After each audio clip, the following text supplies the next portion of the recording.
If you're starting to work on your culture, I'm quite sure you won't run out of ideas. In fact, your problem is probably you have too many ideas and you're not sure which one to execute at what point. So today, I'm here to share with you a sequence of events that's going to ensure your culture gets you the buy-in that you want. My name is Janet Lee. I'm a culture consultant and I've been helping clients build a strong, positive, high-performance culture for over the past 10 years.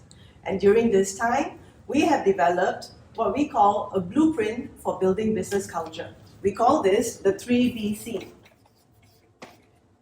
The key to its success, the reason why the 3BC is successful is because it is a very carefully designed sequence of events. And the success factor is in the sequence in which you roll out the various components that ensures you actually get the buy-in.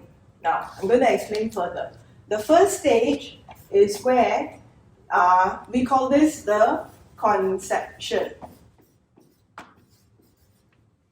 It is a conception because it is at this point that you would conceive what is the purpose of the company, what is the vision, what are the values that you want to operate by. And all this should be defined, captured into a culture manifesto that then serves as the DNA of what your culture is going to be. So the conception phase, I think, is quite clear-cut. Most people are familiar with it already. But the next stage is the one that's very important, and it is also often overlooked. Sorry, dropped my marker. The second stage is similar to a real-life baby. After conception, what happens is the all-crucial stage of gestation. Gestation is necessary because the fetus needs to develop and grow in the womb, a safe, protected space, and become strong enough so that when it is born into the real world, it is ready to thrive. Same thing with your culture. If you launch it prematurely, it's going to be subjected to a whole lot of question and judgment, and that's when it may break apart. So what happens in the gestation stage is where the leadership team needs to get themselves ready for the launch. Because if you were to say that, okay, this is our culture and ta-da, you launch it, but your leaders are not walking the talk, then everything is just going to fall apart. The moment it is launched, you are subjecting your leaders to scrutiny and judgment. Everyone's going to look at your leaders and say that, Alan, he's not walking the talk, why should I? So your leaders need to be shining role models, larger than life role models of the culture. So the gestation period is where you build them up, either via coaching or via self-reflection, or form a way that your leaders can support each other so that they can rise up, they can grow themselves and become ready. What is also useful at the gestation period is that you start looking at your operations and you pick just one or two things that you want to work on so that when you launch, people can see that, there's some very tangible evidence of change. It's not just all talk, but you're really willing to put your money where the mouth is and make changes to the environment. Once you have done that, you will be ready for the third part, which is the birth.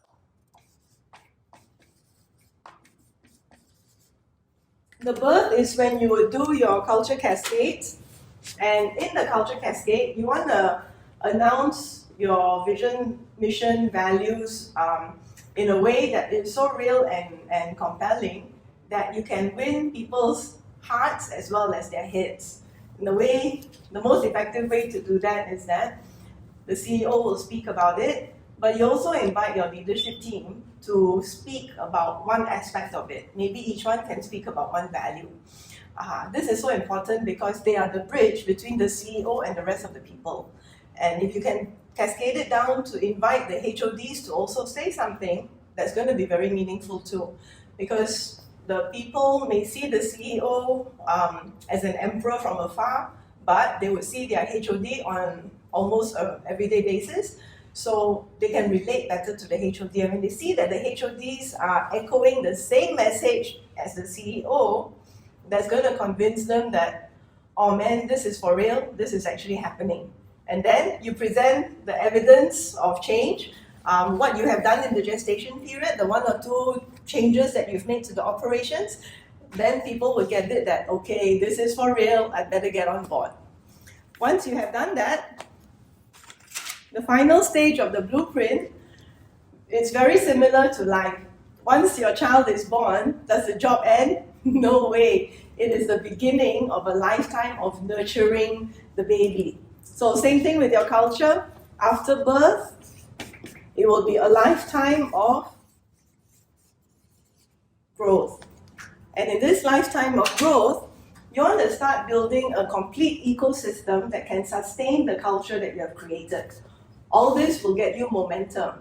But in order to sustain the momentum, you need to take a look at policies, rituals, SOPs, processes from department to department. You also want to look at things like your recruitment, your onboarding, even the way people are reprimanded, or the way appraisals are done, or the way people are terminated. All that keeps your culture alive. And if you were to follow this sequence, here you get a clear idea what it is. Here you prepare your leadership team for the launch. You prepare your environment for the launch. Here at the cascade, you win both head and heart. You present evidence of change so people know that this is really happening. And then growth, create that ecosystem. With these 4 steps, this is what we have seen. These 4 steps in this sequence is what makes culture change very successful for all sorts of companies, regardless of what industry you're in, regardless of how big or how small your company is. So with that, I'm Janet Lee, wrapping up, and I just want to say all the best in turning your workplaces into joy places.